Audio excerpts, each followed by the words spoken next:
This channel is for women who are doing fine, but feel quietly lost. The moment no one names. I didn't wake up one morning and decide to destroy my life.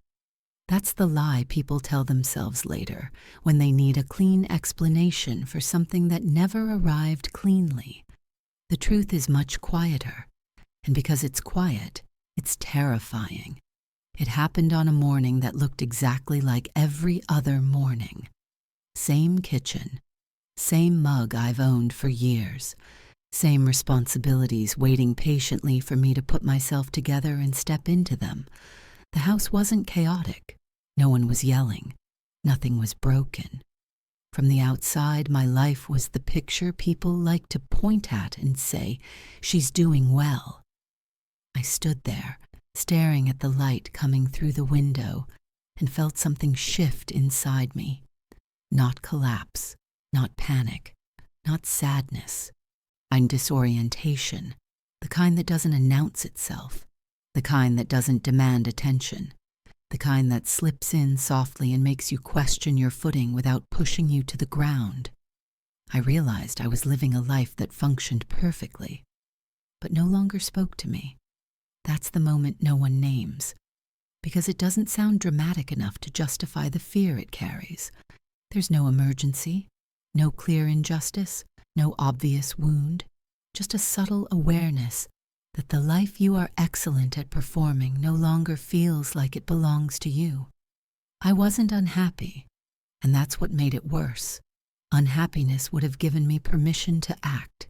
It would have made sense, but I was stable, responsible, capable. I had become the kind of woman other people leaned on, the kind who handled things, the kind who didn't fall apart.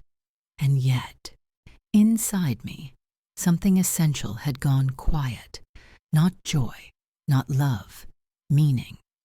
I moved through my days completing tasks that mattered to everyone except the part of me that was still awake at night. I showed up, I smiled, I followed through, and the world rewarded me for it. Compliments came in the form of trust. Praise came in the form of reliance. "You're so strong. I don't know how you do it. You've got it all together." What no one ever asks is what it costs to be the woman who always has it together. Because here's the secret. When you're always fine, no one gives you space to be lost. I didn't feel broken. I felt erased in slow motion. And I didn't know how to explain that without sounding ungrateful, dramatic, or selfish. So I said nothing. I told myself this was adulthood, that this was maturity, and that this was what stability felt like. But deep down, I knew something else was happening. I had stopped feeling like a person moving through a life. I felt like a role being executed well. That's when the fear crept in. Not fear of leaving, not fear of staying. Fear of realizing that I might live the rest of my life on autopilot and never be able to explain why I felt empty while everything was technically fine. People think women go crazy because we suddenly want more, that we wake up one day dissatisfied, restless, unreasonable. But what they don't see is how long we've been quiet before that moment ever arrives. This wasn't rebellion, it was recognition. Recognition that I had slowly traded curiosity for competence, possibility for predictability, wonder for efficiency. And no one warned me that doing everything right could still lead me here. I had followed the script. I had done the work. I had built a life that looked solid from every angle. And somewhere along the way, I stopped asking myself who I was becoming inside it. That realization hits differently when you're no longer young enough to believe time will sort it out for you. At 40, time doesn't feel endless anymore. It feels present, heavy, watching. Every day you don't ask the question feels like a day you're agreeing not to. And the question wasn't, is this enough? It was, is this still me? That question doesn't scream. It whispers. And if you ignore it long enough, it starts to feel like a threat. I wasn't trying to escape my life. I was trying to locate myself inside it. That distinction matters. Because when women reach this point, and the world often reacts as if we've betrayed something sacred, as if stability should be enough to silence the part of us that still wants to feel awake, as if being functional should replace being alive. No one talks about the danger of a life that works too well. A life where nothing is technically wrong gives you no justification to want something different. So instead of asking for space to understand what's happening, you swallow it. You tell yourself to be grateful. You remind yourself of everything you have, and the silence grows. That's the beginning, not of destruction, but of drift. And drift is dangerous because it doesn't feel like a decision. It feels like losing your balance slowly while still standing upright.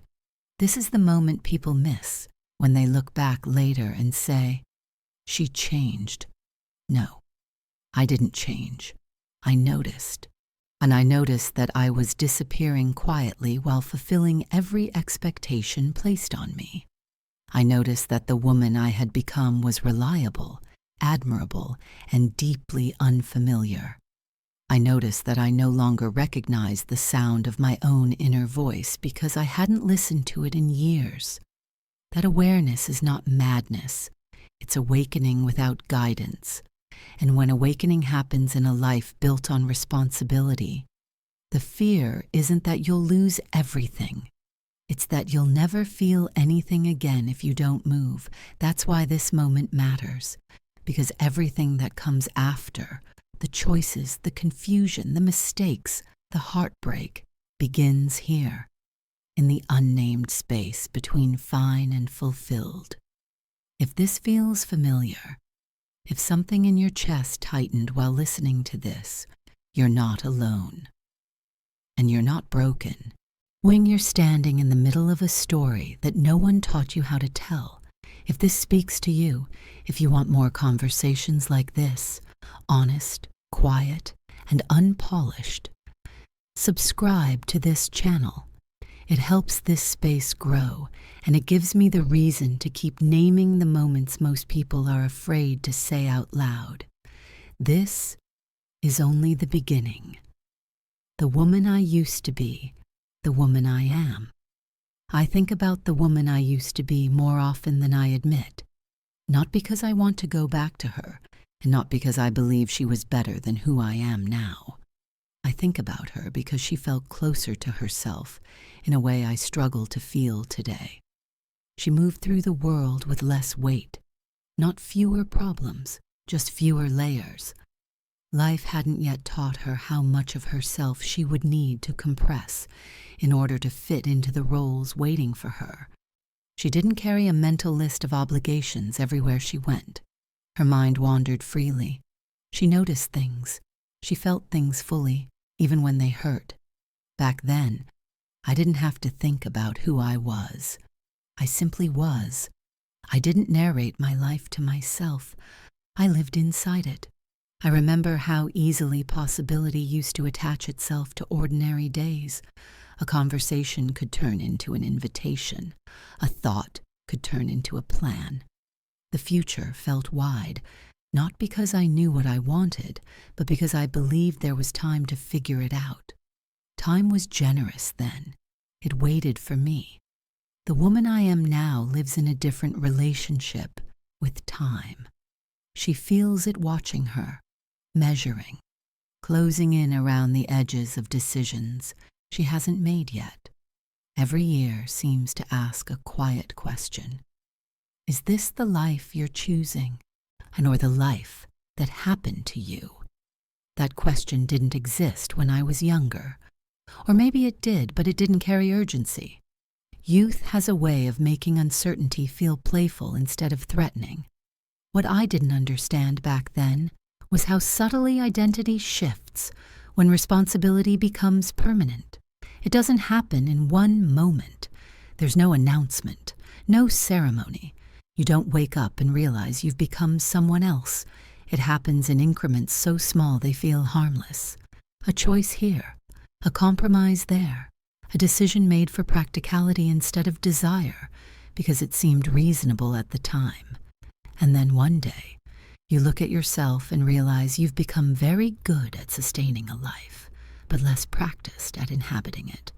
The world treats that transition as growth, and in many ways it is. I've gained depth, resilience, discernment.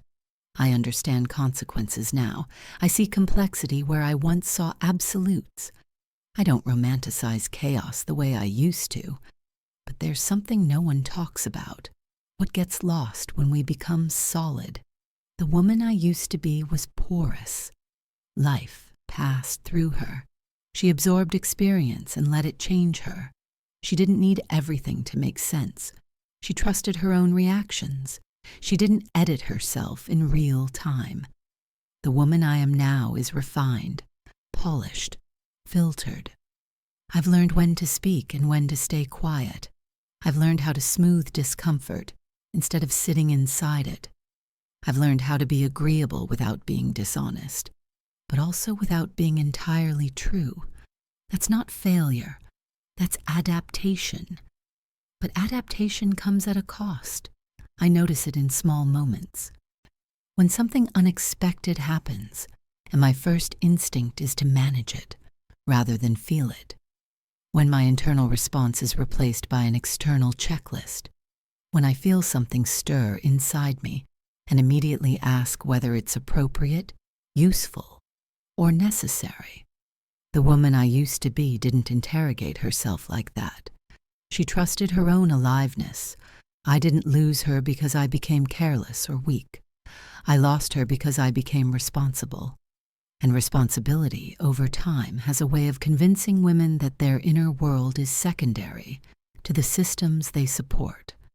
I became someone others could depend on, someone who followed through, someone who didn't make waves, and the praise that came with that role was subtle but addictive. Being needed feels a lot like being valued, until one day it doesn't, and the shift from being desired to being relied upon happens quietly. No one marks it. No one prepares you for the emotional difference between being wanted and being useful. I didn't notice when that shift happened in my own life. I only noticed the absence it left behind. I still get attention, but it's different now. It's functional, contextual, based on what I provide rather than who I am. Conversations no longer linger unless there's a reason. Curiosity has been replaced with familiarity, and familiarity is comfortable, but it doesn't reflect you back to yourself. The woman I am today knows how to keep things running.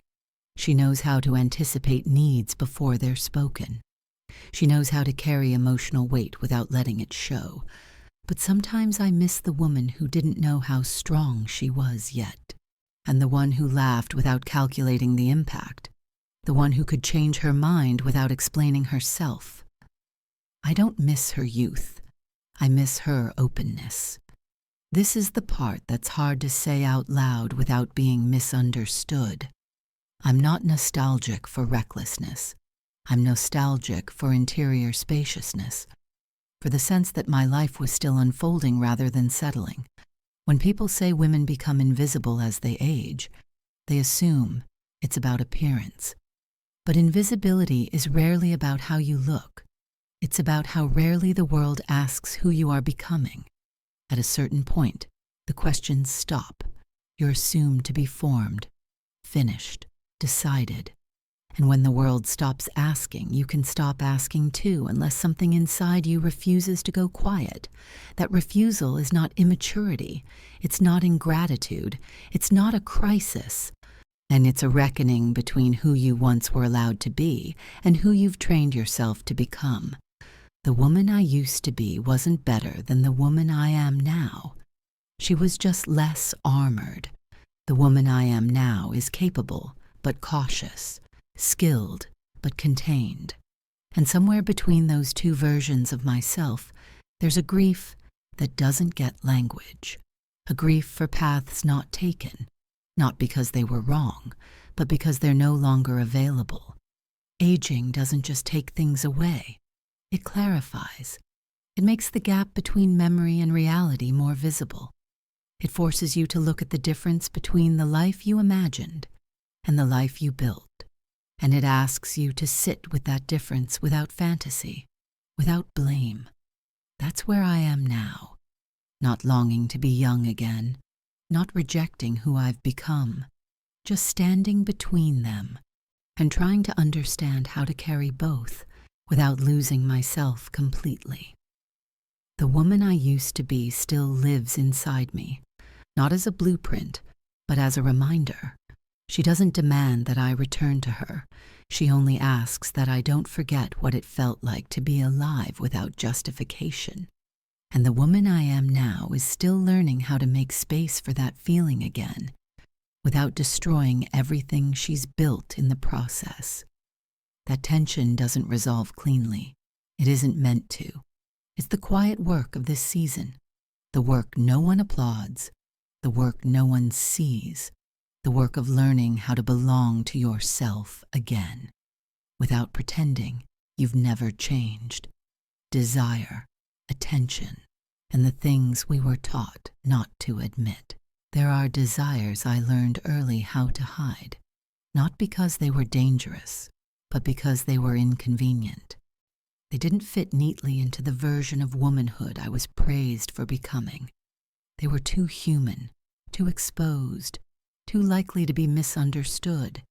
Desire is one of them. Not desire as spectacle, not the kind that demands attention, but the quiet, persistent need to feel seen in a way that isn't required, expected, or earned through service.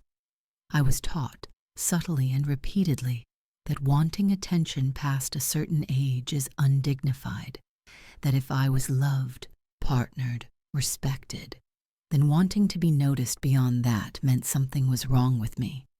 That desire should be satisfied by stability. That attention should be replaced by commitment. So I learned to file that wanting away.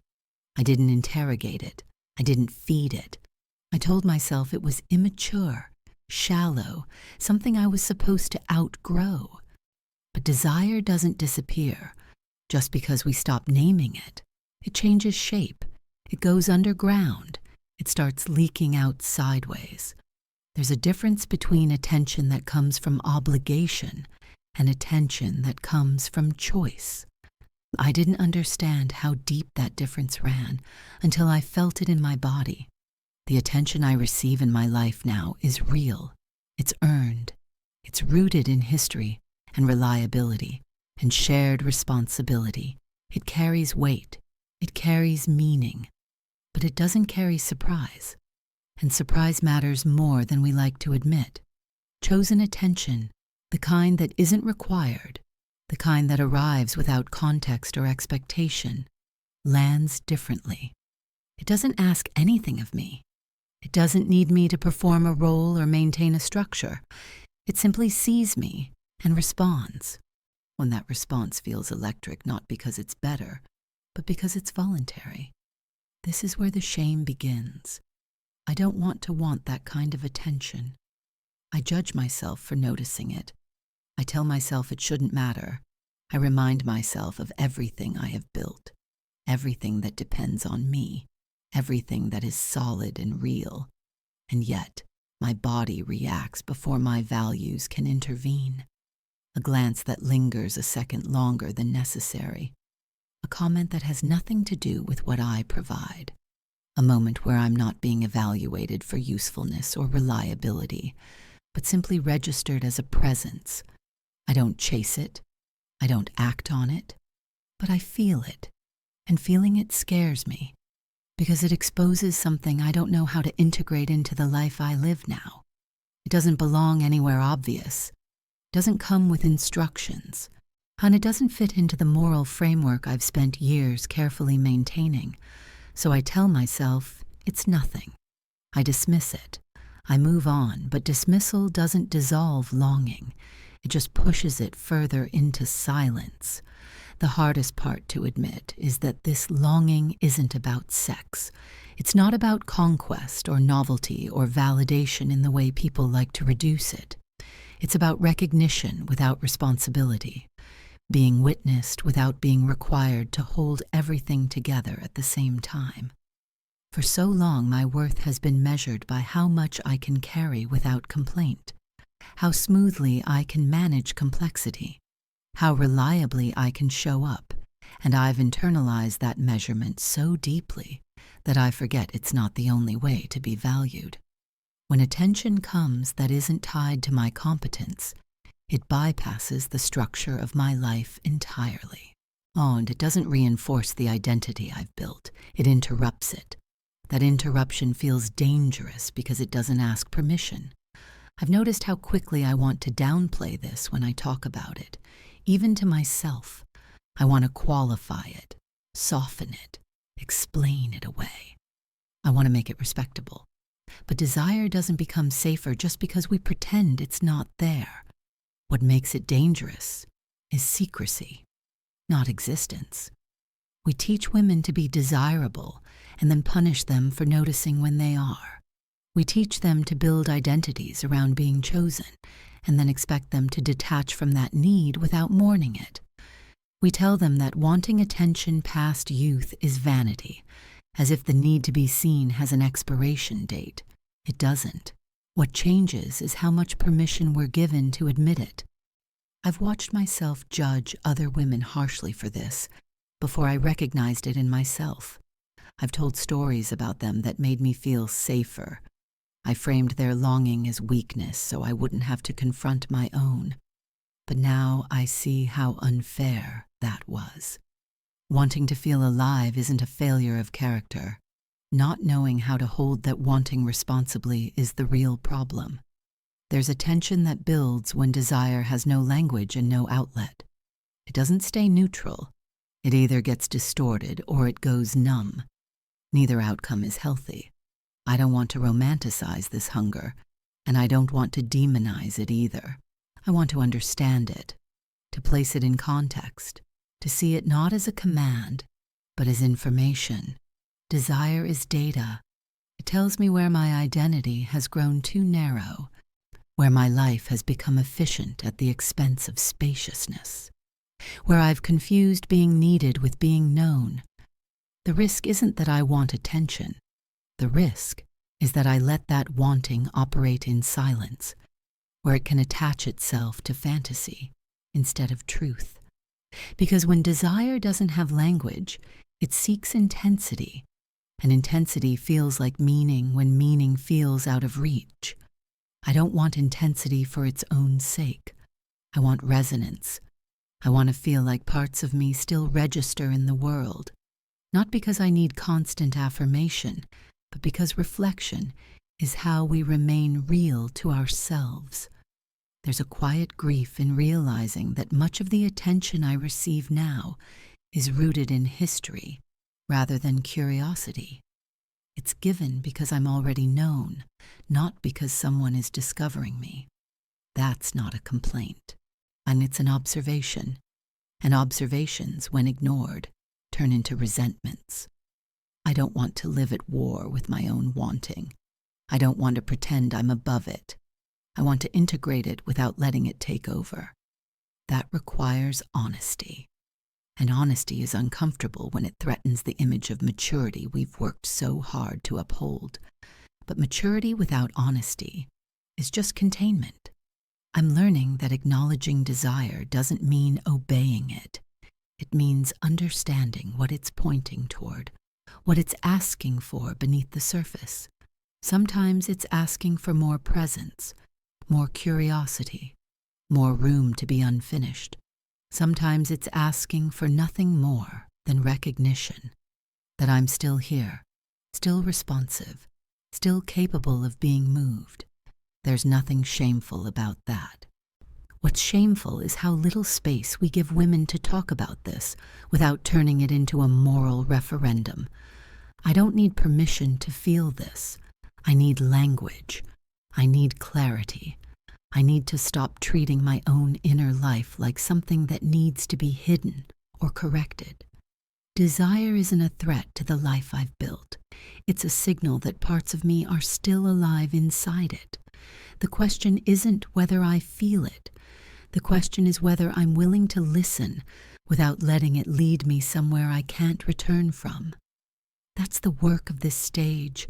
Quiet, uncelebrated, uncomfortable, and far more honest than pretending I don't feel anything at all.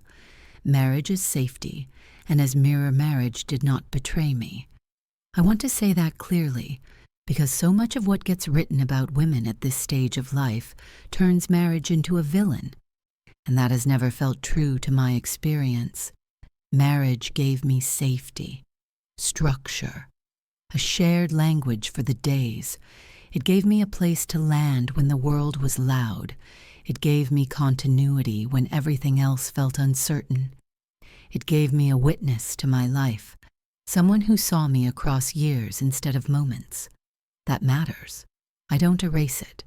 But marriage is not only a shelter, it is also a mirror, and mirrors change the longer you stand in front of them. In the beginning, the reflection is sharp, curious, alive. You see yourself through someone else's discovery. You are asked questions you didn't know how to answer yet. You are seen not as a finished person, but as someone unfolding.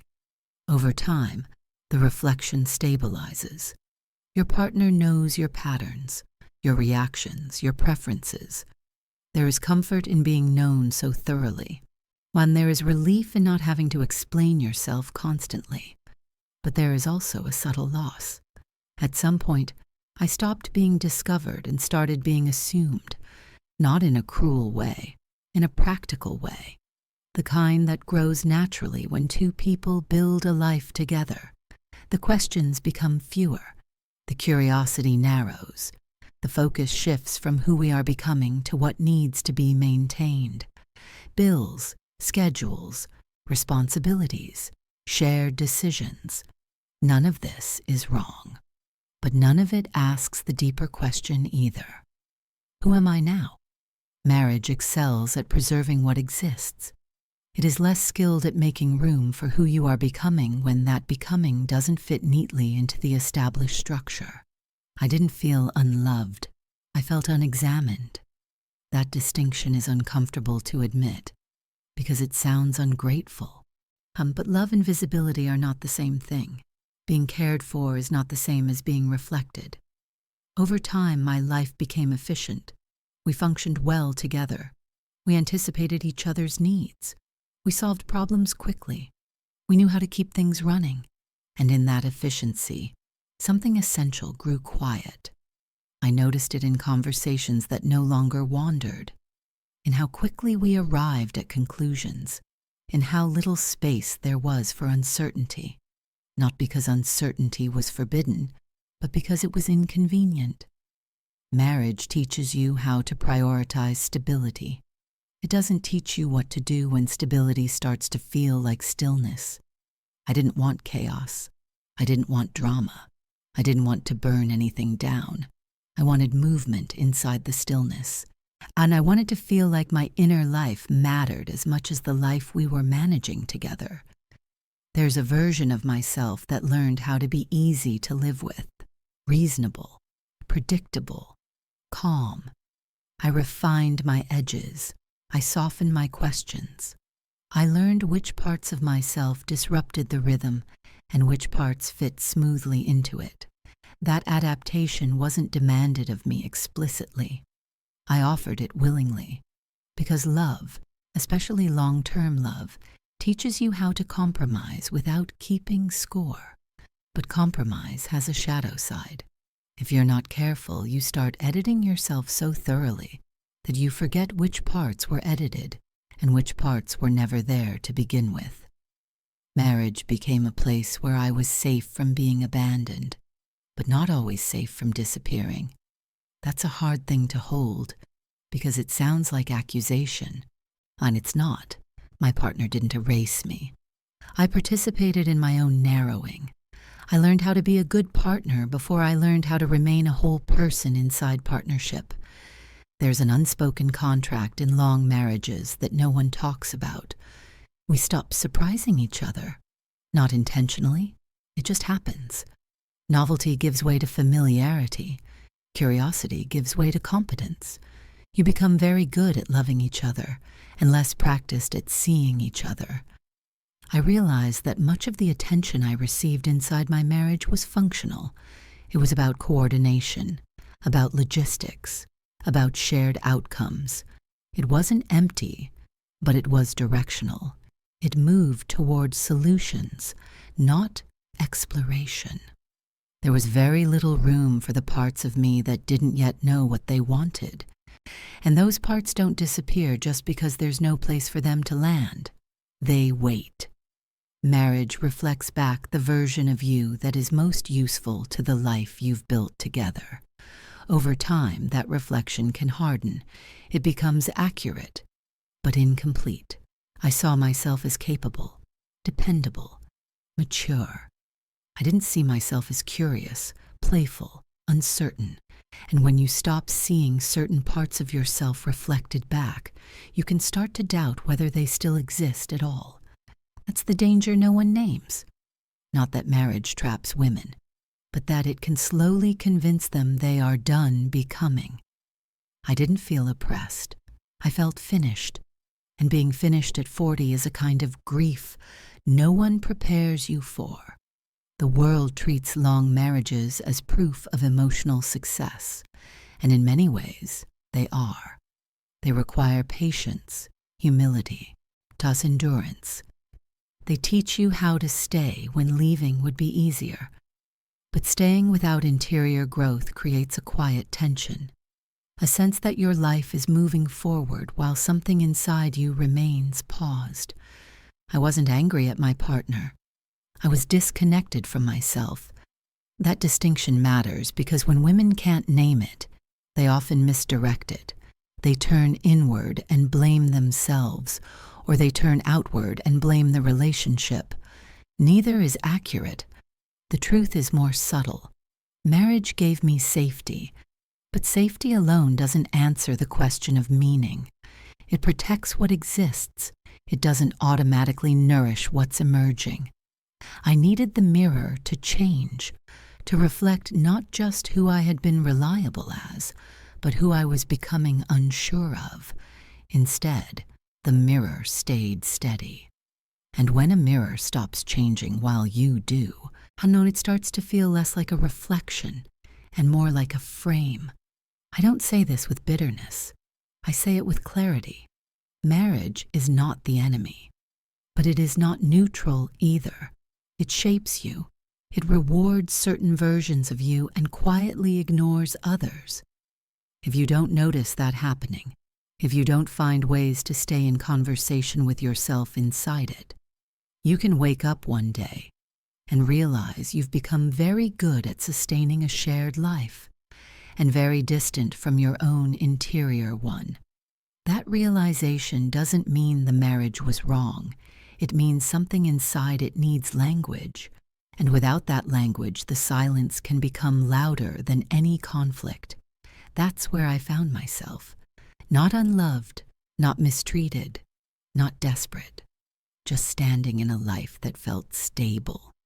Looking into a mirror that no longer showed me everything I knew was still there, and wondering how long I could keep pretending that was enough. The body as a clock, not a crime. My body started speaking to me before I was ready to listen. Not loudly, not in crisis. It didn't collapse or demand immediate attention.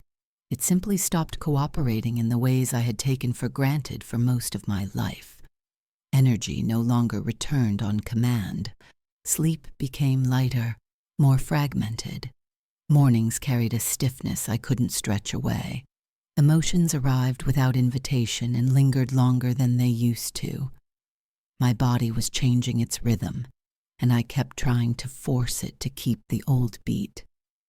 For a long time, I treated these changes as personal failures. If I was tired, I blamed discipline. If I felt heavier, I blamed willpower.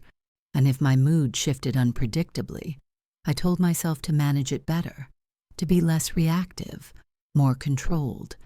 I didn't consider that my body might be doing exactly what bodies do, I assumed it was betraying me. That assumption didn't come from nowhere. Women are taught early to experience their bodies as projects, things to optimize, maintain, preserve.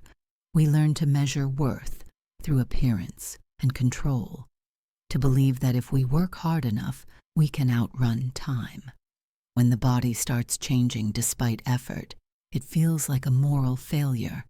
I notice myself standing in front of the mirror longer than before, not in vanity, but in confusion.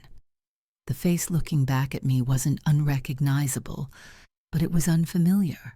It carried traces of a life lived, lines from smiling, softness from years of nourishment, and subtle shifts that marked time passing. I didn't hate what I saw. I just didn't know how to locate myself inside it. The world tells women that aging is something to correct, something to fight, something to disguise. And because of that, the body becomes an adversary instead of a guide. I tried to fix what I thought was wrong. New routines, new regimens, more discipline layered on top of an already demanding life. I chased the version of myself that felt easier, lighter, more effortless. The version that didn't need rest or recovery or explanation. But the harder I pushed, the more disconnected I felt. There's a grief that comes with realizing your body is no longer a silent partner in your ambitions, that it now requires negotiation, that it has limits that don't respond to motivation or desire. No one prepares women for that moment. We're taught to fear it, to resist it, to interpret it as loss. But what I was experiencing wasn't loss. It was transition. My body wasn't punishing me. It was recalibrating. There's a profound difference between a body that fails and a body that changes. One collapses. The other redirects. But redirection feels like rejection when you're attached to who you used to be. I noticed how my relationship to time shifted alongside these changes. Time no longer felt abstract. It felt physical, stored in joints, reflected in skin, carried in cycles that no longer followed familiar patterns. The body is a clock in that way, not a deadline, but a record. Each change marked not something missing, but something accumulated. But we don't talk about accumulation with tenderness when it comes to women. We talk about it as decay, as decline, as something to conceal. Men are allowed to age into authority. Their bodies become evidence of experience. Women are asked to age invisibly, to make time pass without leaving a trace. Living inside that contradiction does something to you. It teaches you to mistrust your own physical reality, to feel ashamed of signals that are simply information. I began to see how much energy I had spent trying to override my body instead of listening to it. How often I treated rest as indulgence instead of necessity. How quickly I dismissed discomfort as weakness. There's a quiet violence in that kind of self-discipline. As my body changed, my emotions followed, not because I was unstable, but because hormonal shifts alter perception. They widen emotional range. They lower tolerance for things that once seemed manageable. And they make pretense exhausting. I became more sensitive, not fragile, more aware, not dramatic. But sensitivity in women is rarely interpreted generously. It's framed as instability, as loss of control, as something that needs correction. So I learned to hide it, to manage my reactions, to apologize for my body's responses as if they were character flaws. The irony is that this stage of life brings more clarity than confusion. The body stops cushioning the mind from truth. It doesn't allow you to gloss over dissatisfaction or fatigue or misalignment as easily as before. What I felt wasn't chaos. It was honesty without anesthesia. The body becomes less willing to carry what the soul no longer consents to hold. That's not a crisis. It's communication. but communication feels threatening when it disrupts an identity built on endurance. I didn't want to admit that my body was asking for a different pace, that it was signaling a shift in priorities, that it was marking time not as an enemy, but as a boundary. Boundaries are uncomfortable when you've spent your life proving how much you can handle. I see now how cruel the narrative around women's bodies becomes at this stage. We're told that if we feel different, something must be wrong, that the answer is always more effort, more control, more correction. No one tells us that the body's wisdom changes as life deepens, that what served us in survival doesn't serve us in sustainability. My body wasn't asking me to go backward. It was asking me to go inward, to pay attention, to adjust, to stop measuring myself by standards that no longer fit the life I was living. The clock my body represented wasn't counting down to disappearance. It was marking a turning point, a shift from performance to presence, from proving to listening, from overriding to responding. That shift feels like loss if you don't know how to read it. I'm still learning. I still catch myself apologizing to my body instead of thanking it, still judging changes instead of interpreting them, still wishing, in quieter moments, that I could return to a version of myself that required less care. But I'm beginning to understand that care is not weakness, it's acknowledgement. My body isn't a crime scene. It doesn't need to be fixed or forgiven. It's a living record of a woman who has carried a life, made choices, endured seasons, and arrived here with information to offer. The danger isn't aging. The danger is treating the body's truth as something to suppress, rather than understand. When women do that long enough, the body finds other ways to speak, louder ways. I don't want to wait for that. I want to learn how to hear what my body has been saying all along, without fear, without shame, without turning it into a verdict on my worth. Time is not punishing me. It's asking me to pay attention. The one person who makes it worse or feel better, it's never everyone. That's the part people get wrong when they imagine how things begin to unravel. They picture temptation everywhere, attention pouring in from all directions, a woman overwhelmed by options. That's not how it happens. It's one person, one presence that enters the frame at exactly the wrong or right moment. One interaction that feels insignificant enough to ignore and meaningful enough to linger. One mirror that reflects something you didn't realize you were missing until you saw it again. I didn't go looking for him. I wasn't scanning rooms or rewriting my life in my head. I was still inside my routines, my responsibilities, my carefully balanced days. My life hadn't cracked open yet. It had only started to feel thin. And then there was this one moment, ordinary on the surface, a conversation that lasted a few minutes longer than it needed to, a comment that wasn't about what I did, but about how I seemed, a look that didn't rush past me. Nothing explicit, nothing inappropriate, nothing I could point to later and say, this is where it went wrong. That's what made it dangerous, because the power wasn't in what happened. It was in what it awakened. I felt seen, not in the way that comes from history or familiarity, but in the way that comes from fresh attention, the kind that doesn't know your flaws yet, the kind that isn't weighted down by shared logistics or accumulated compromises, the kind that looks at you and asks, silently, who are you? That question landed harder than I expected. Not because I wanted him. I didn't. Not really. I wanted the version of myself that appeared in that reflection. The woman who wasn't being managed or measured. The woman who existed outside of obligation. That's the part people miss when they turn this story into a moral failure. The attachment isn't always to the person.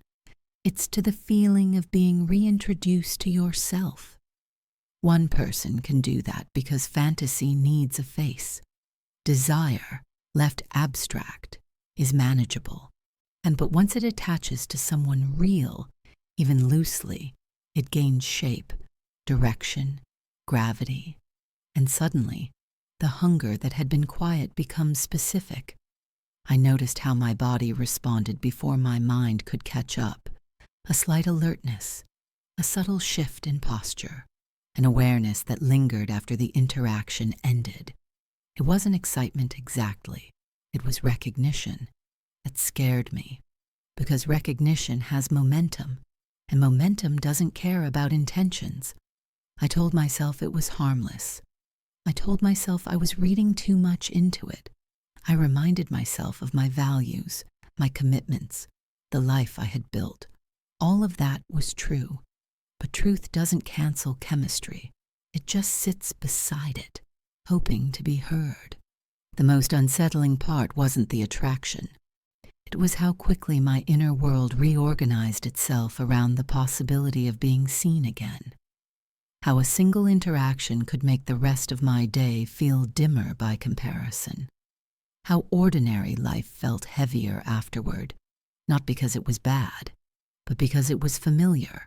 Familiarity is safe, but when you're already questioning who you are, safety can feel like stagnation.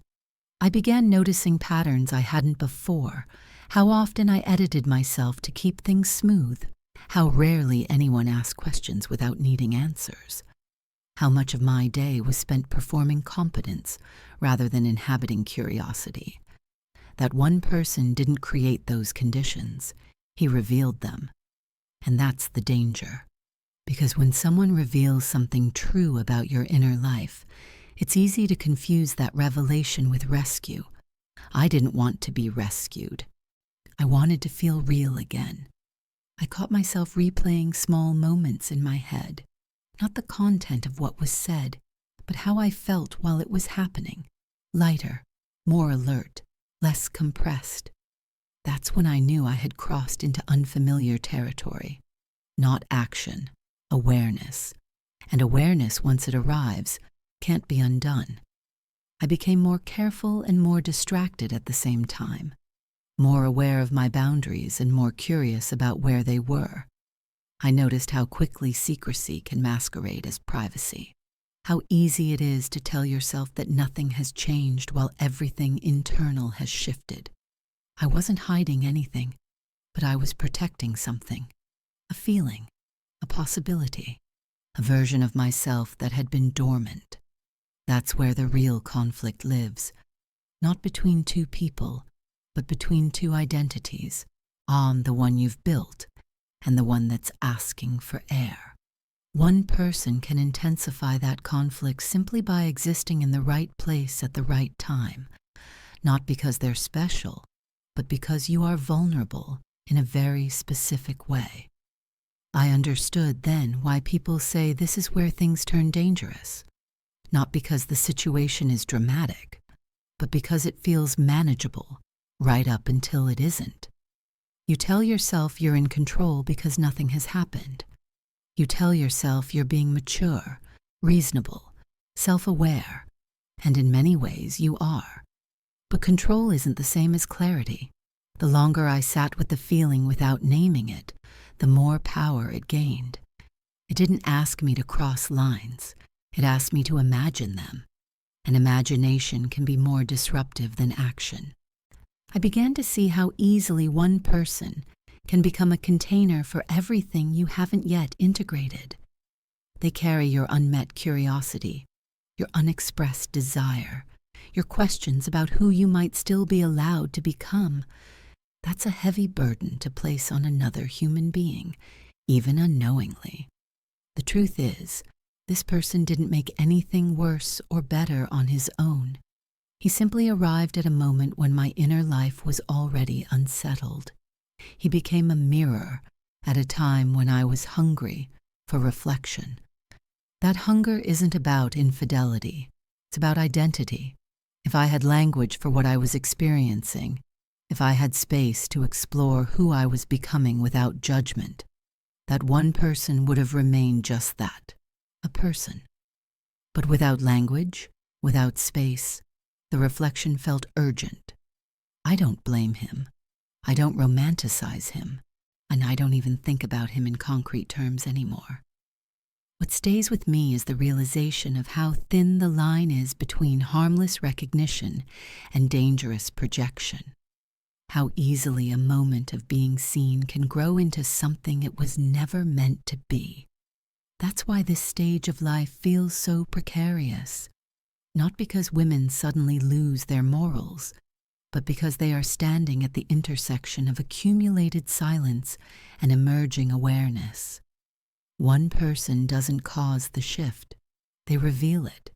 And if you don't understand what's being revealed, if you don't turn toward it with honesty instead of fantasy, it will look like the person is the problem. But the problem was already inside you, waiting for a face to attach itself to. I'm still learning how to sit with that knowledge without fear, how to recognize the moment for what it is, information, not instruction.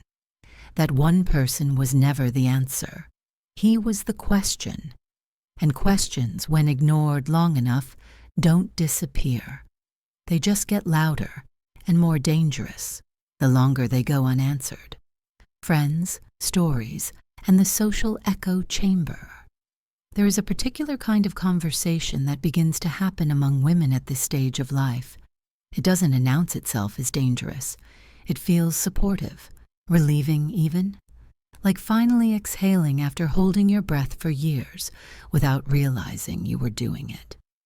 We gather in familiar places, living rooms after dinner, restaurants where the lighting is forgiving, long walks that stretch just far enough to loosen our thoughts. We pour wine or coffee or simply our words into the space between us. We talk about exhaustion first, then disappointment, then questions we've learned to phrase carefully so we don't sound ungrateful. At first it feels like honesty, and it is. But honesty has momentum. Stories begin to circulate. Not dramatic ones, not accusations, just narratives that frame our lives in a slightly different light. I didn't realize how small I'd made myself. I thought marriage was supposed to feel fuller than this. I finally chose myself. These stories don't tell you what to do. They tell you what's possible. And possibility, when you're already unsettled, can feel intoxicating. I didn't notice when my listening shifted from empathy to absorption. I told myself I was just being supportive, that I was holding space, that I could hear someone else's truth without letting it rewrite my own.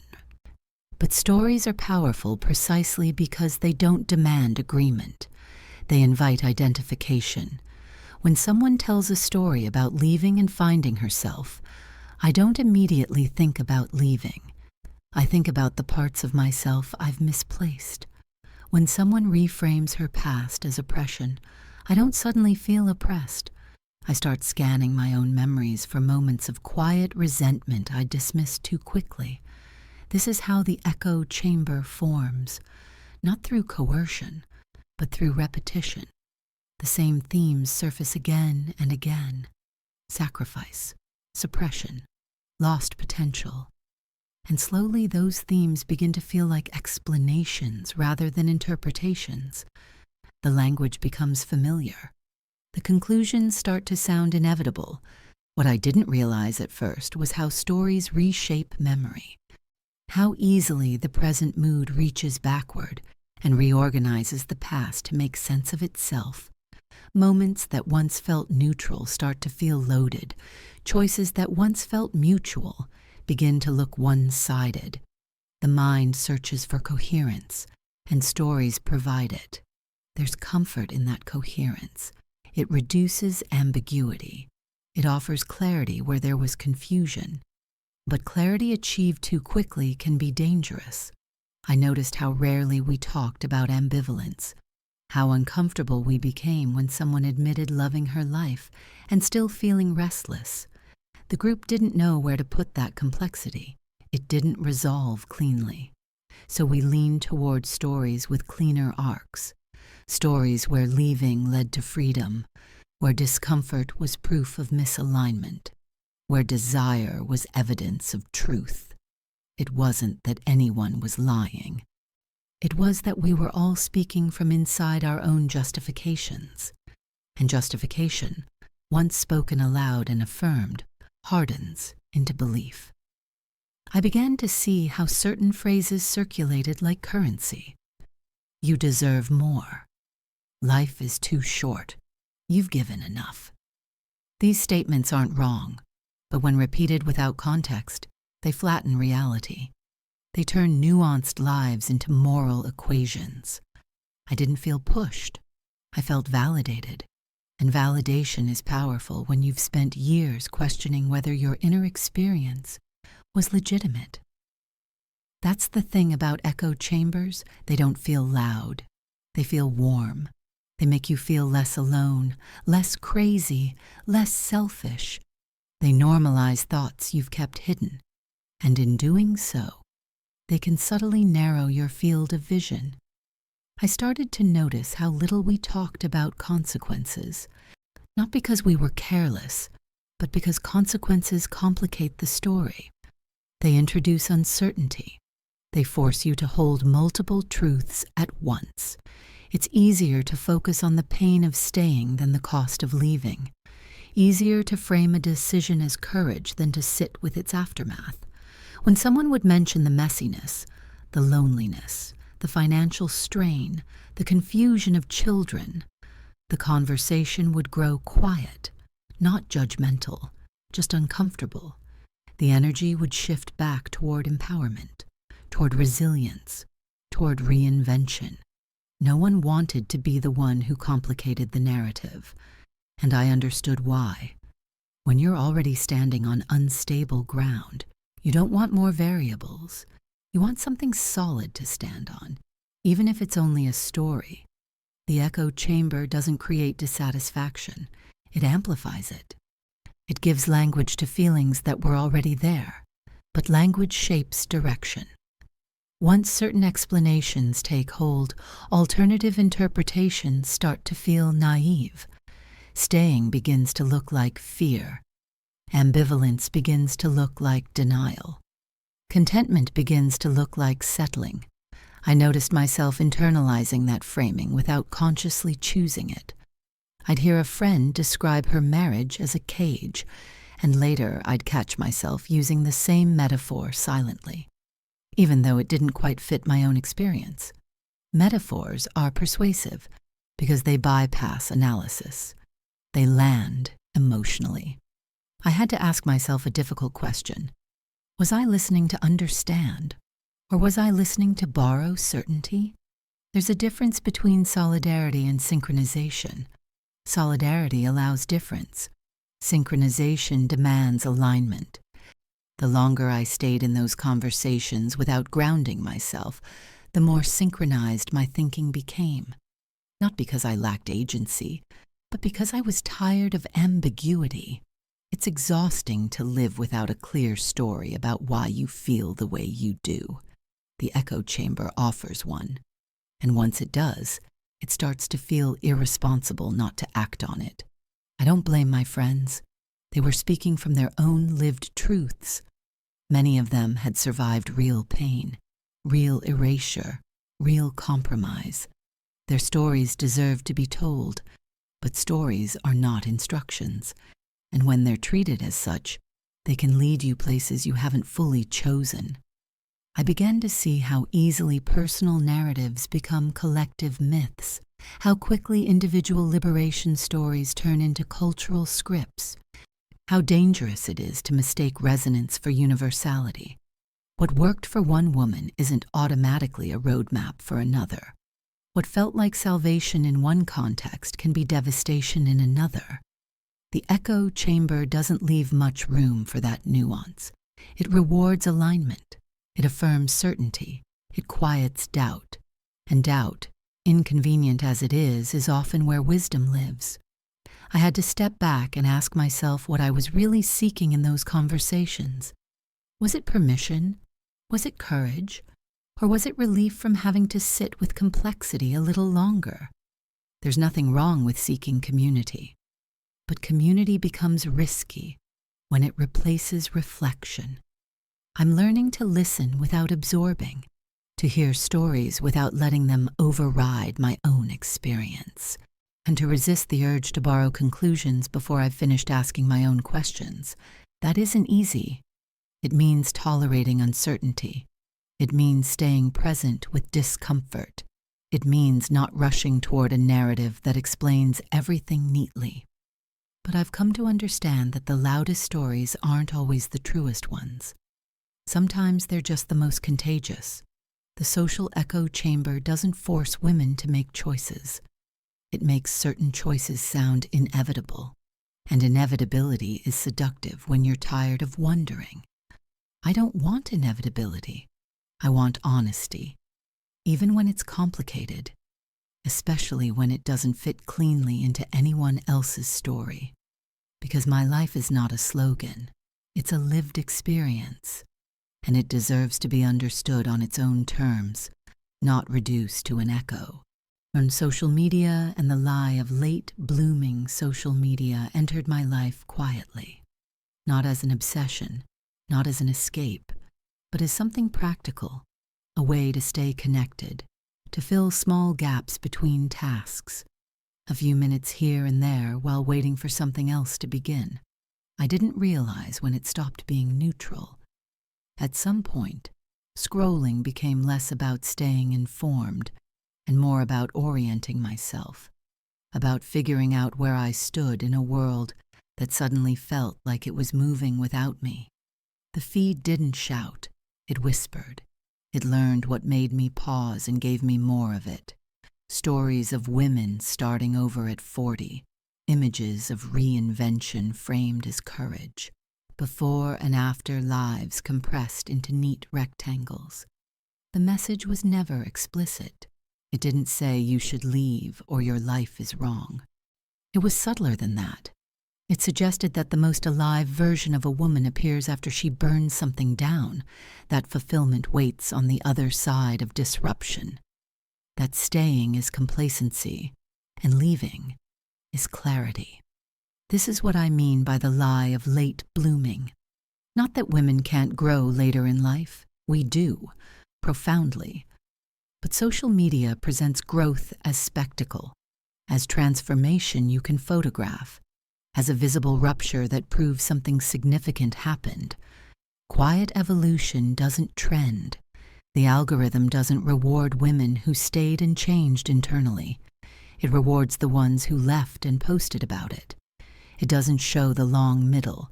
It shows the moment of declaration and the glow of the early aftermath.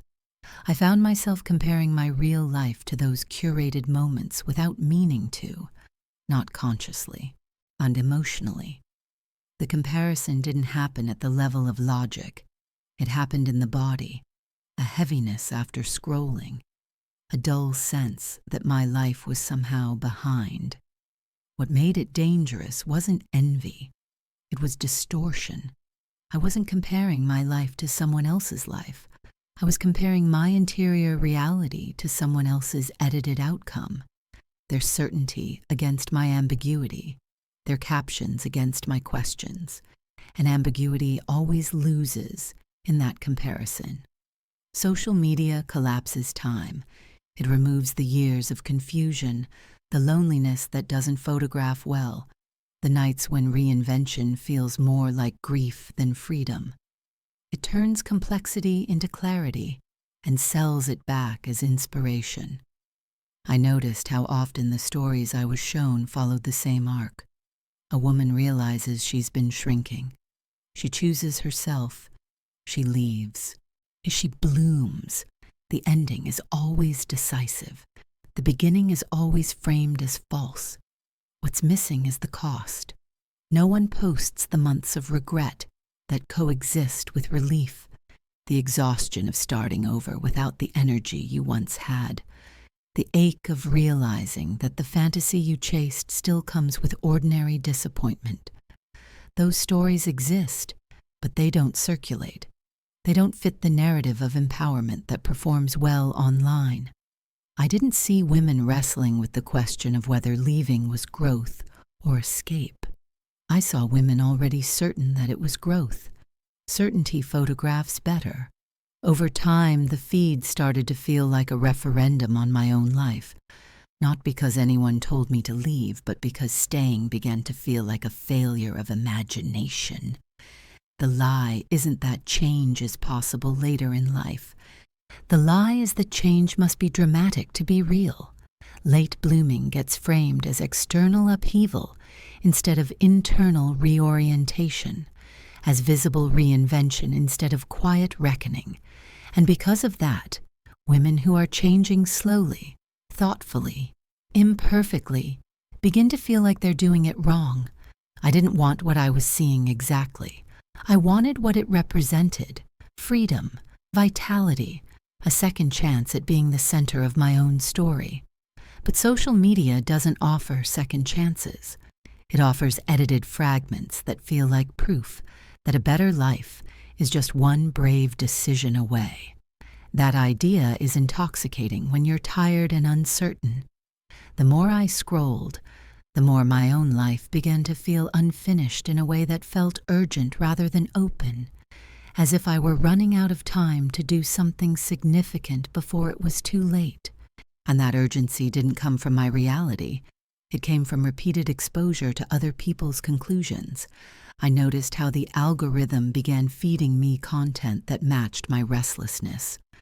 Quotes about settling, stories about awakening, testimonials framed as liberation. The more I paused, the more it delivered. It felt personal, like the feed understood me. What it actually understood was my vulnerability. Social media doesn't create dissatisfaction, but it sharpens it. It takes a vague sense of longing and gives it a storyline. It names the discomfort in ways that feel validating and actionable. And when discomfort becomes actionable, restraint starts to feel like denial. I had to confront an uncomfortable truth. The feed wasn't showing me what was true. It was showing me what was emotionally persuasive. There's a difference. And truth is layered. It contradicts itself. It doesn't resolve cleanly. Emotional persuasion simplifies. It moves you toward a conclusion without asking you to stay with the question. Late blooming, as it's portrayed online, skips the middle. It doesn't show the woman sitting alone with doubt, wondering if her unhappiness is about her life or about her relationship to herself. It doesn't show the months where nothing feels right, no matter what choice you make. It jumps from dissatisfaction to declaration. And when you're living inside the middle, watching people leap over it can make you feel weak for not doing the same. I started to feel embarrassed by my uncertainty, as if clarity were a virtue and hesitation a flaw, as if knowing exactly what you want were proof of maturity. But certainty isn't always wisdom, and sometimes it's just a story that's been repeated enough to feel solid. The more I watched these narratives unfold, the more I had to ask myself a difficult question. Was I being inspired, or was I being rushed? There's a difference between growth that unfolds and growth that's performed. One is quiet and slow, and often invisible. The other needs an audience. Social media blurs that distinction. It encourages women to make sense of their lives publicly before they've had time to understand them privately. It rewards conclusions over contemplation. It celebrates decisions without honoring the process that leads to them. I don't blame the women sharing their stories. Many of them are telling the truth as they understand it in that moment. But truth is not static. And stories told at the beginning of transformation often sound different at the end. The problem isn't that social media lies outright. It's that it tells partial truths with full confidence. I had to step back and ask myself what kind of growth I actually wanted. Did I want a visible transformation? Or did I want a deeper alignment that no one else could see? Did I want applause? Or did I want peace? Those are different paths. Late blooming doesn't have to mean leaving everything behind. Sometimes it means staying and changing your relationship to what's already there. Sometimes it means grief without spectacle. Sometimes it means becoming more honest in a life that looks the same from the outside. That version of blooming doesn't photograph well. It doesn't generate likes. It doesn't offer proof. But it's real. The danger of the lie isn't that it promises too much. It's that it makes women feel like time is closing in, that if they don't act now, they'll miss their moment. That fear doesn't come from the body or the soul. It comes from comparison. I'm learning to scroll less and listen more, to notice how quickly my mood shifts when I consume other people's certainty, to remember that my life doesn't need to look dramatic to be meaningful. Late blooming isn't a race. It isn't a brand. It isn't a performance.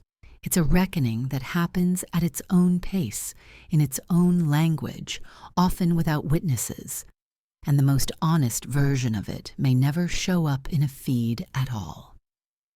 The slow withdrawal. The withdrawal didn't announce itself.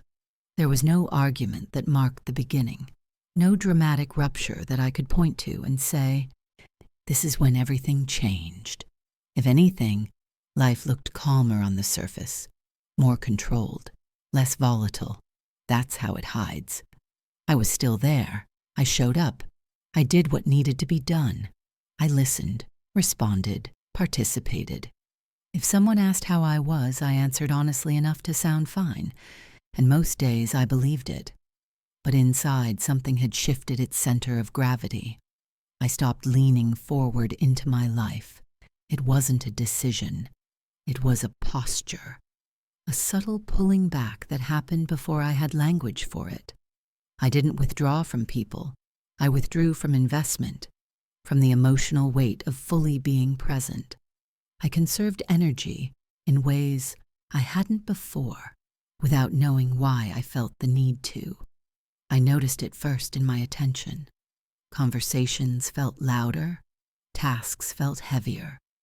Small requests irritated me more than they should have, not because they were unreasonable, but because they asked something of me that I no longer had easy access to. I began to need more space. Not physical distance necessarily, but psychological room. Silence, time alone that wasn't about rest or productivity, but about not being required to respond. I told myself this was healthy, and in some ways, it was. But there was another layer I didn't want to look at yet. I wasn't just resting. I was retreating. Emotionally, I became harder to reach, not because I was angry, but because I was tired of translating myself, of explaining feelings I didn't yet understand, of reassuring others when I wasn't reassured myself. So I simplified. I kept things neutral, pleasant, surface level. I became efficient in my interactions, while economical with my emotions. That efficiency looked like maturity from the outside. From the inside, it felt like quiet separation. I noticed how often I chose silence over honesty, not because honesty would cause conflict, but because it felt like too much work.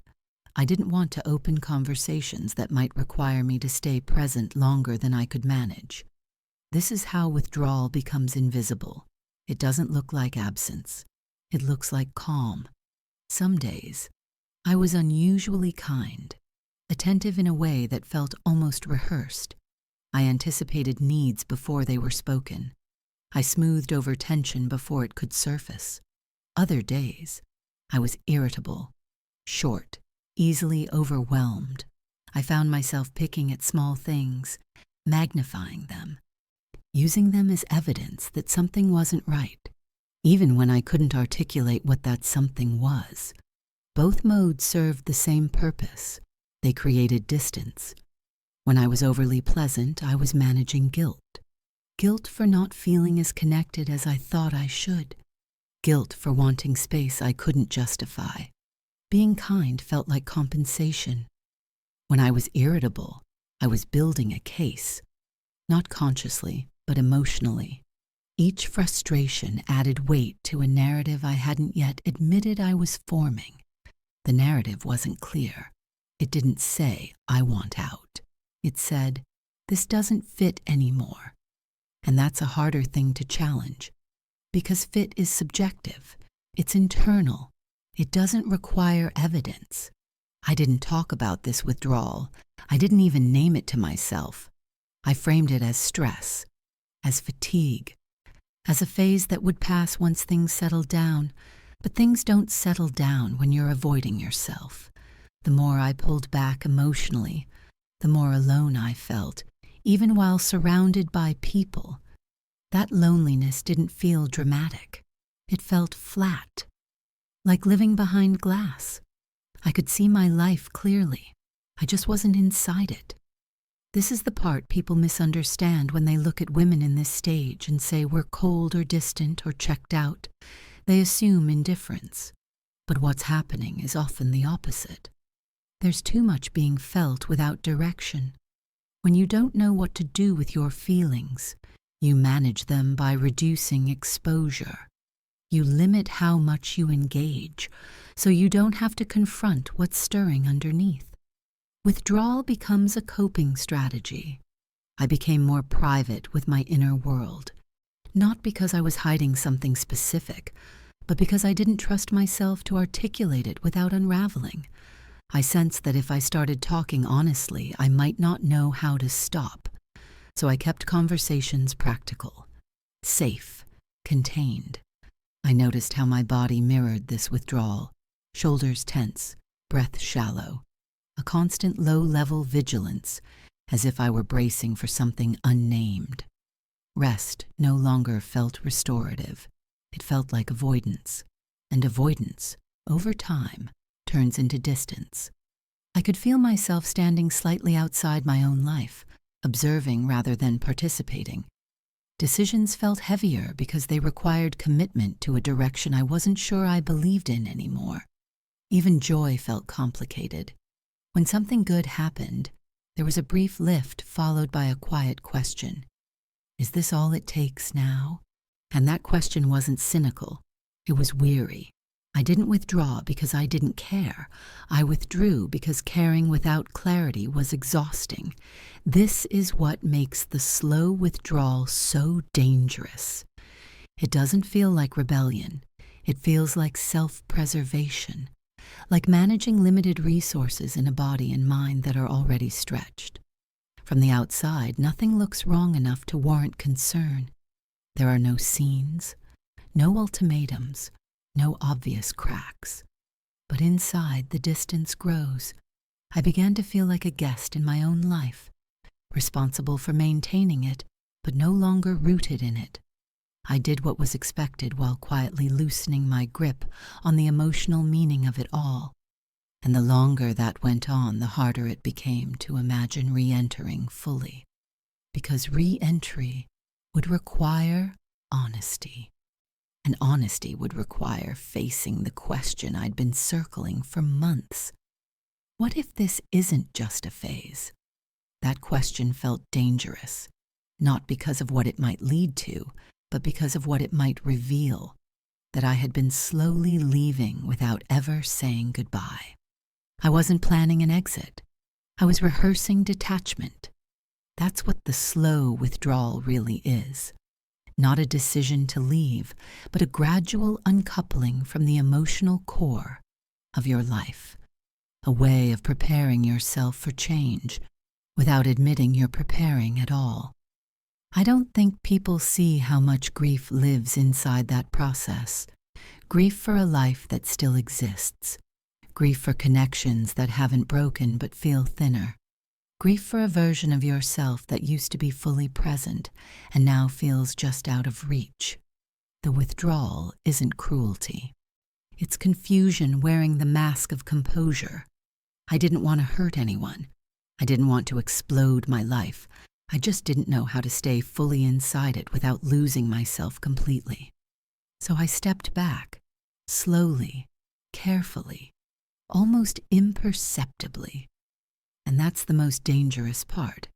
By the time you realize how far you've gone, you're no longer sure how to return, or whether returning would even be honest.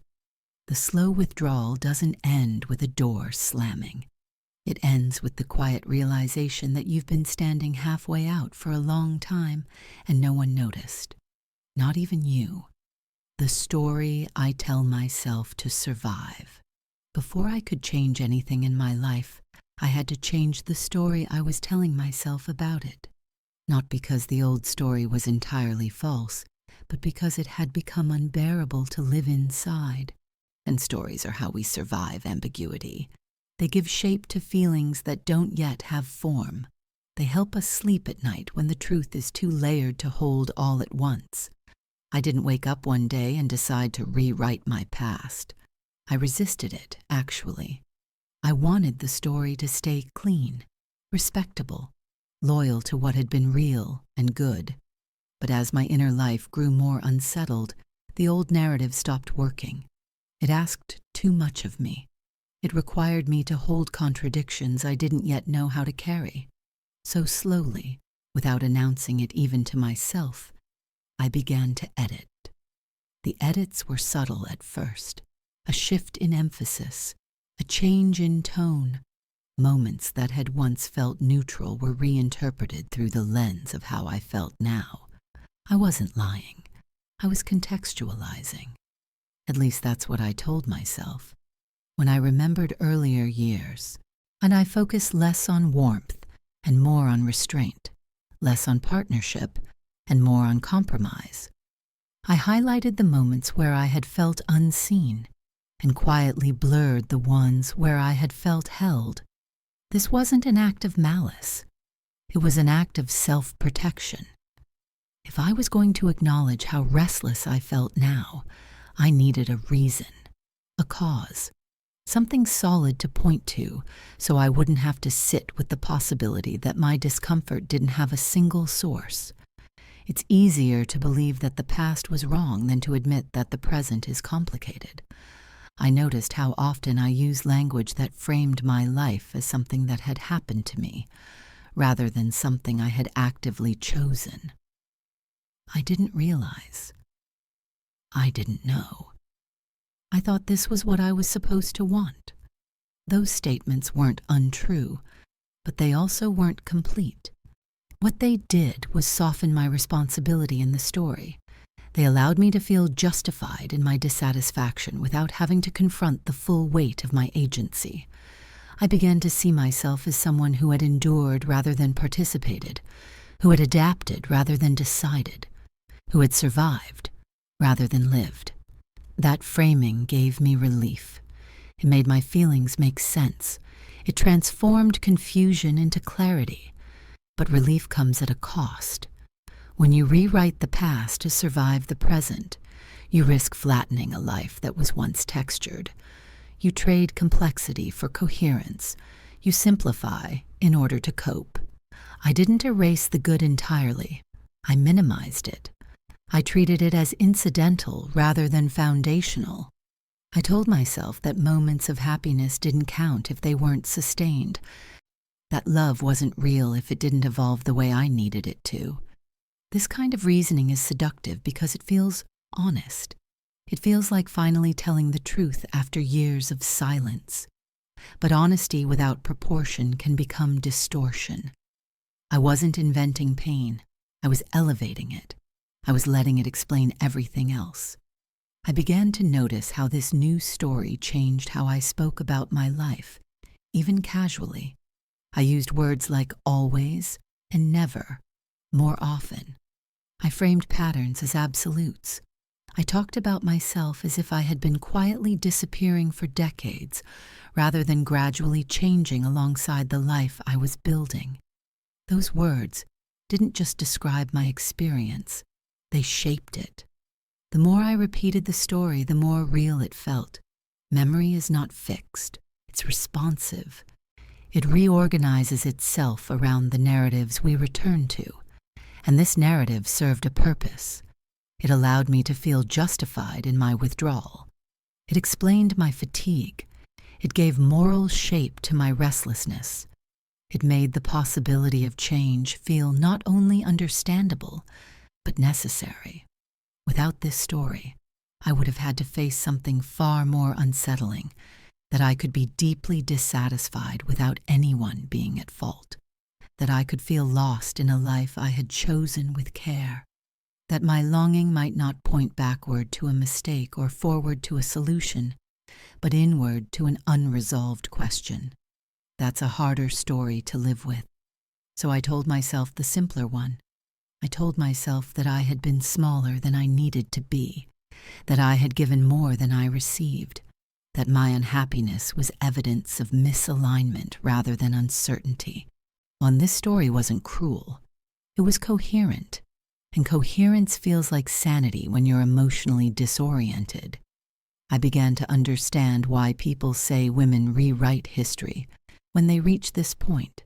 It sounds accusatory, but it's incomplete. We don't rewrite because we're trying to deceive others. We rewrite because we're trying not to collapse under the weight of our own ambivalence. Ambivalence is unbearable when you're tired. Holding two truths at once, that something was meaningful and still insufficient, that love existed and still didn't answer every question, requires more emotional capacity than I had access to at the time. So I chose one truth and let the other fade. That choice gave me momentum. It allowed me to move forward without constantly looking back. It quieted the guilt enough for me to function. But it also narrowed my understanding of myself. The danger of survival stories is that they're not meant to be permanent. They're scaffolding, temporary structures we build to get through unstable terrain. If we mistake them for truth, rather than tools, they start to define us. I caught myself becoming defensive of the narrative I had constructed. When someone challenged it, even gently, I felt threatened, not because they were wrong, but because their questions destabilized the only framework I had. That defensiveness was a signal I didn't want to see yet. It meant the story was doing too much work. I wasn't ready to admit that parts of it were incomplete, that it didn't account for my own participation, my own silences, my own choices to stay quiet when speaking might have changed something. Acknowledging that didn't mean blaming myself. It meant reclaiming complexity, and complexity is exhausting when you're already stretched thin. So I held on to the story. I told it to myself in quieter moments. I shaped it carefully when speaking to others. I let it justify my distance, my hesitation, my emotional retreat. It helped me survive a season when I didn't yet know how to live honestly without unraveling everything. But survival stories have an expiration date. Eventually, they begin to feel brittle. They stop expanding with new information. They resist nuance.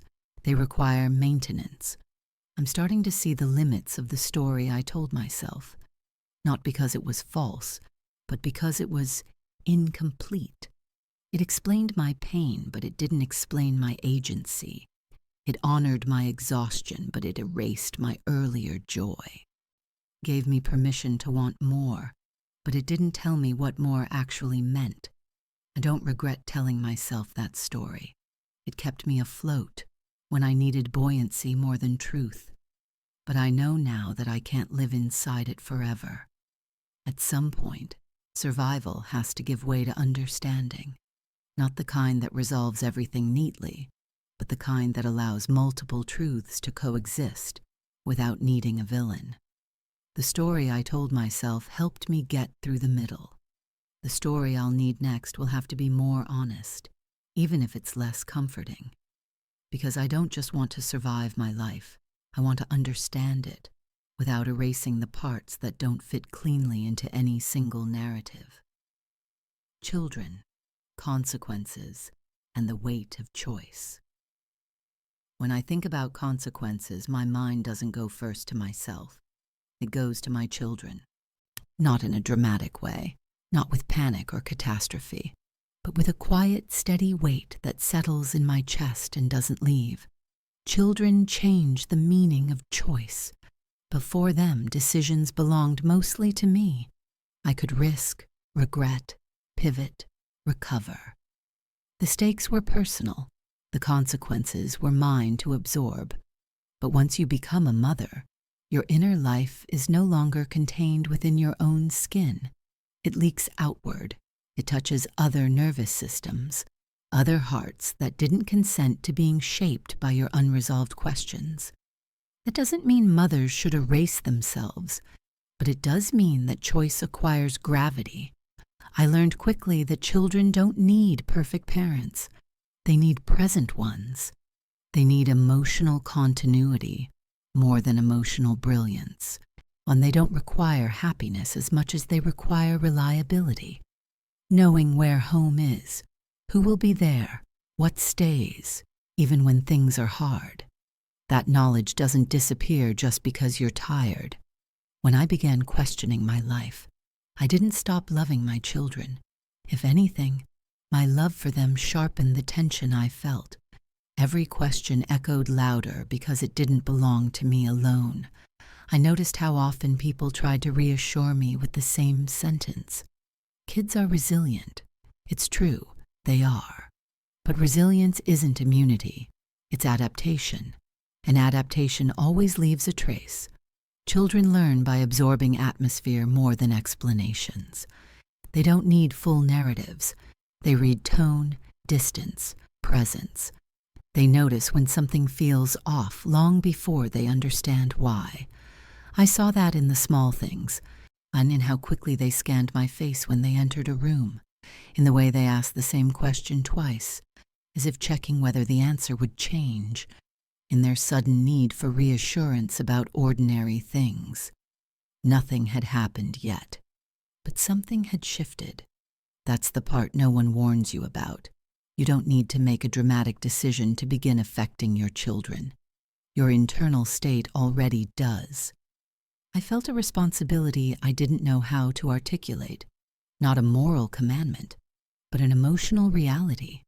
My confusion had consequences even if I kept it private. This wasn't about guilt. Guilt simplifies. It says, don't do this. What I felt was heavier than guilt. It was awareness. I became more cautious in how I spoke, how I withdrew, how I showed up half present. I didn't want my uncertainty to become their instability. And yet, uncertainty has a way of leaking out no matter how carefully you manage it.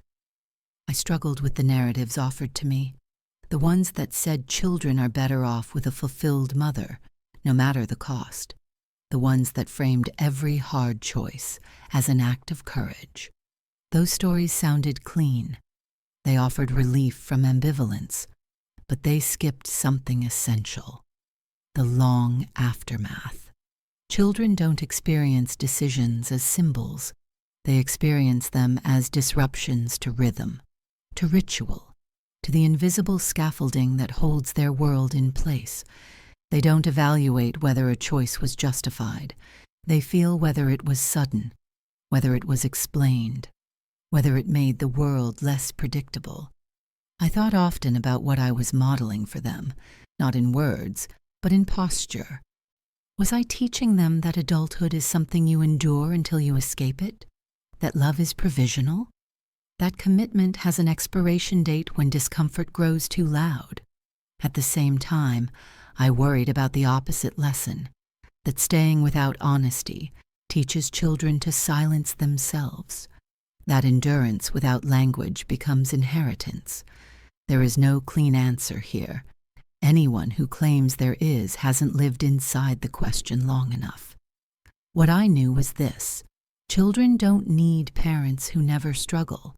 They need parents who take responsibility for how their struggles ripple outward. That responsibility doesn't mean self-sacrifice to the point of erasure, but it also doesn't mean elevating personal fulfillment above all else. The truth lives in a space we rarely name. I began to see how easily adult narratives minimize children's inner lives. We tell ourselves they'll understand later, that they'll adapt, that they'll be fine. They might be, but fine is not the same as untouched. I remembered my own childhood moments of quiet confusion. times when the adults around me were making decisions they couldn't fully explain. I remembered how I learned to read tension, to adjust, to stay out of the way. Those lessons shaped me long before I had language for them. That memory didn't make me afraid. It made me careful. I didn't want my children to carry questions they felt responsible for answering later. I didn't want them to believe that love disappears without warning. I didn't want them to confuse my restlessness with their inadequacy. I realized then that whatever choice I made, staying, leaving, changing, would teach them something. There was no neutral path. That realization stripped away fantasy. This wasn't about being the hero of my own story. It was about being a stable presence in theirs, even while I was still figuring out mine. The weight of that responsibility didn't push me toward any particular decision. It slowed me down. It forced me to sit with complexity longer than I wanted to resist the urge for resolution simply because ambiguity was uncomfortable. Children don't ask for parents who have it all figured out. They ask for parents who don't disappear emotionally when things get hard. That insight challenged me. Because disappearing doesn't always look like leaving. Sometimes it looks like staying while withdrawing. Sometimes it looks like performing stability without offering presence. And I had to ask myself, what kind of absence was more damaging? The visible kind or the invisible one? There were no slogans that answered that, no clean moral framework that resolved it. What I felt instead was a deepening sense of responsibility for how I moved through this season. Not just what I chose, but how I carried the choosing. Children watch how adults handle uncertainty. They learn whether questions are dangerous or tolerable, whether doubt leads to destruction or dialogue. I wanted to model something honest but contained, something that didn't require them to become emotional caretakers, something that didn't make them feel like the ground beneath them was provisional. That meant slowing down my internal momentum, questioning my own narratives, refusing to let urgency masquerade as truth. It meant accepting that my fulfillment mattered, but not in isolation, that my life was intertwined with theirs in ways that required humility, patience, and restraint. This wasn't martyrdom, it was stewardship. I didn't owe my children perfection, but I owed them care in how I navigated my own becoming. The hardest part was accepting that some forms of growth are quiet, that some reckonings take years, that not every internal awakening requires immediate external action. Children live in time differently than adults. They need continuity more than clarity, presence more than explanation. I don't know yet what the final shape of my choices will be, but I know this. Whatever I do, I want to do it in a way that doesn't ask my children to make sense of adult pain before they're ready. When the weight of choice doesn't disappear when you acknowledge it, it becomes heavier, but it also becomes more honest. And honesty, even when it's slow and imperfect, is the least destabilizing gift I know how to offer them right now. I used to believe that being lost meant something had gone wrong, that if I couldn't name exactly what I wanted or where I was headed, then I had failed some essential test of adulthood. I believed clarity was a requirement, not a luxury. That by this age, a woman should know herself well enough to move cleanly from one chapter to the next. I don't believe that anymore. What I've come to understand, slowly, reluctantly, is that there is a wide, unnamed space between who I was and who I'm becoming, a space that doesn't come with instructions, a space that doesn't reward decisiveness, and a space where certainty feels dishonest and urgency feels dangerous. That space is the middle, and the middle is not a defect, it's not a breakdown, it's not a failure of character or courage, it's not evidence that I made all the wrong choices. It's the natural consequence of having lived long enough for one identity to no longer fit, and not yet long enough for the next one to fully form. The problem is that we live in a culture that has no patience for the middle. We celebrate beginnings and endings. We reward reinvention and resolution. We applaud women who burn down their lives and women who endure them silently. But we have very little language for women who are simply standing still, trying to listen. So when I found myself here, I assumed something was wrong with me. I searched for diagnoses, midlife crisis, hormones, burnout. I tried to explain myself in ways that would make this discomfort manageable, temporary, solvable. I wanted an answer that would let me move on, but the middle doesn't want to be solved. It wants to be inhabited. That realization scared me more than any dramatic decision ever could, because inhabiting the middle means giving up the fantasy that there is a single, correct next step. It means accepting that growth doesn't always look like progress, that sometimes the most honest thing you can do is stop moving long enough to feel where you are. I am not the woman I used to be. That much is clear. I no longer move through the world with the same ease, the same unquestioned momentum. I see consequences more clearly now. I feel time differently. I am less willing to lie to myself for the sake of comfort. But I am also not yet the woman I will become, and that gap, the space between, is uncomfortable, precisely because it strips away performance. There is no role to play here, no identity to hide behind, no version of myself that feels fully convincing. I can't go back, and I'm not ready to go forward, so I'm here. This is where the temptation to make a dramatic choice becomes strongest, not because it's the right choice, but because it promises relief from ambiguity. It offers a clean story, a before and after, a way to make the discomfort mean something immediately.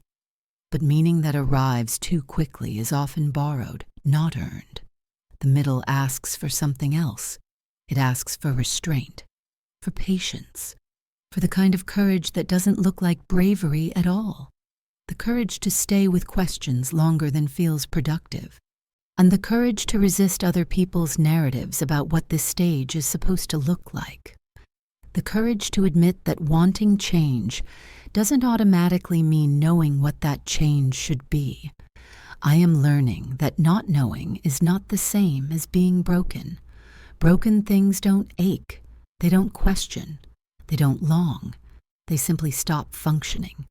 What I feel is not dysfunction, it's friction. Friction between past and future, between responsibility and desire, between loyalty and truth.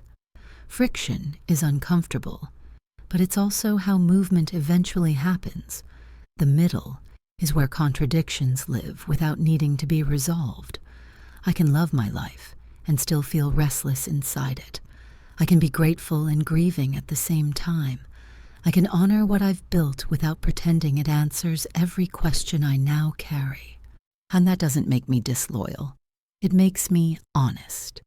I don't need to turn my uncertainty into a verdict on my past. I don't need to turn my longing into an emergency. I don't need to justify my confusion by inventing villains or rewriting everything that came before. I can let this be what it is, a season of recalibration.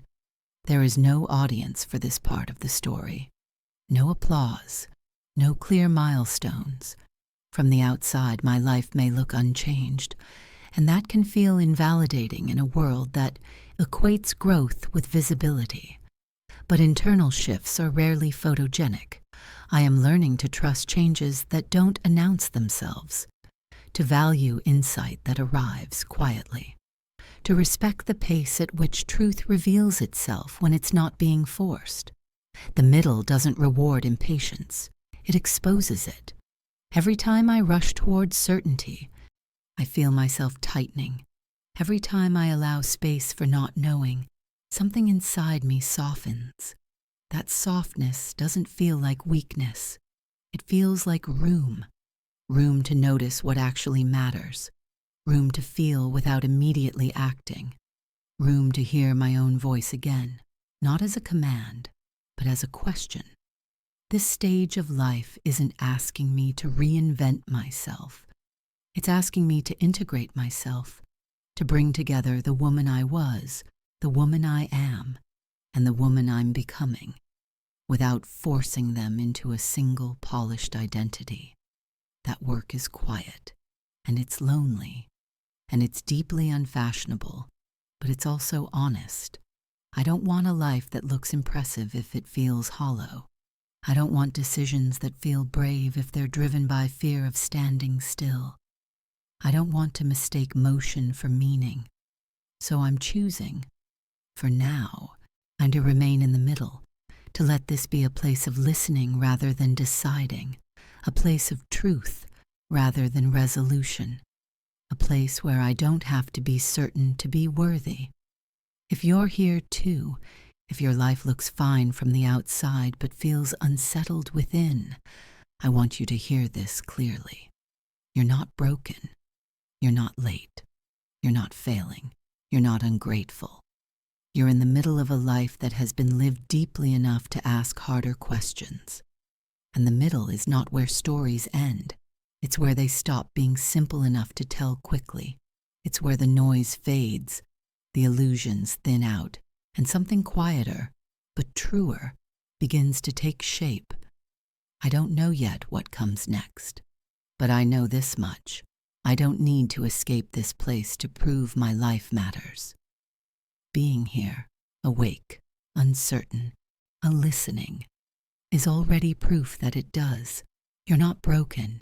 You're just in the middle,